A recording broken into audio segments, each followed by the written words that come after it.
It's time now for Focus. Now, as we've been reporting throughout the morning, today marks World Refugee Day. Focus takes a look this morning at a city in the French Basque country that's taken a very proactive stance in providing support to refugees, most of those Syrians who fled the ongoing war in their country. At the local level, volunteer workers, neighbours and mayors are playing an essential role in helping people better integrate within French society.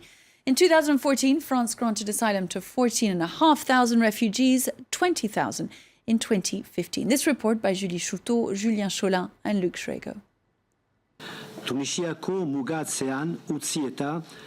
It's barely been 2 months since the Al-Shadas arrived in Hendaye. None of them speak French. Even fewer people speak the Euskara language. It's only used in this one little corner of France. At the microphone, the mayor of Hendaye. He'll be followed by around 100 other people, all reading in the Basque country dialect, stories and tales from victims of war, from Tripoli to Kabul. We came from Syria and we went to Lebanon. We felt what these people feel, their misfortune and everything they've been through. Mourier Al-Shada lives in a pleasant apartment with his wife and daughter in the middle of Hendaye.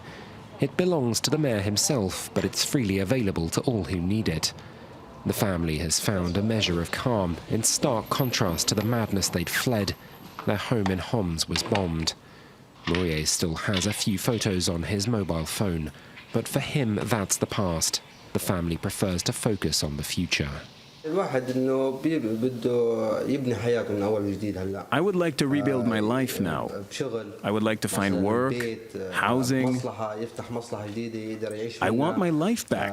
I want to be able to buy a car and visit France.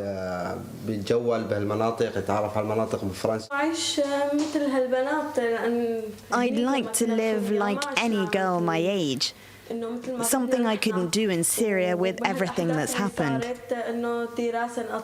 I had to stop my studies after finishing primary school.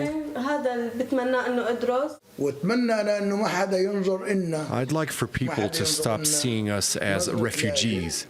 It's a word we're not fond of. I'd prefer people to treat us like brothers. The Al-Shada's situation as refugees, though, is what's given them international protection. They've held the status for a month. What they need now is to find their feet in their new home. We'll go down there and go around all the shops, and we'll be getting the groceries. A retired widow, Christine, is showing the Al-Shadas the ropes. 6 other locals are pitching in to help out too.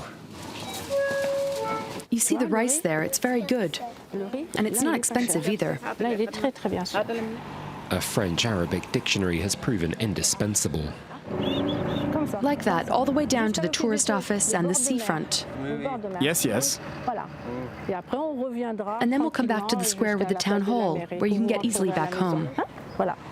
The Al-Shadas also get a financial helping hand from around 50 locals every month. It all goes back to September, when the French government called on the nation to help handle an influx of refugees. Hendaye jumped in with both feet, as it has done before. All that coast over there, that's Spain. 80 years ago, that nation's civil war was tearing the country apart.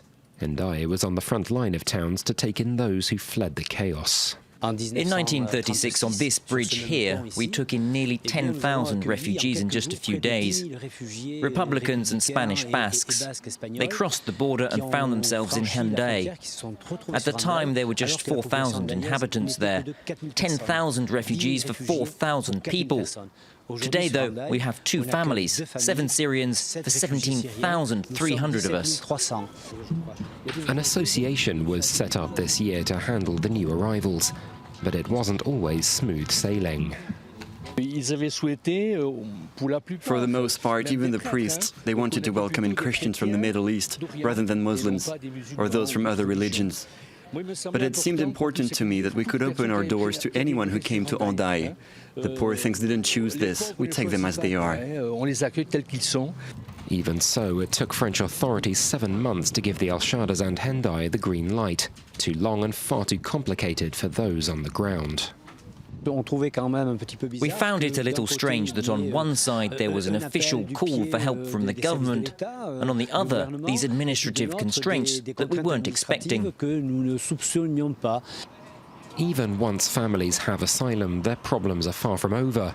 They still need to adjust to their new lives. Most refugees in the Basque Country pass through Bayonne's temporary lodging centres.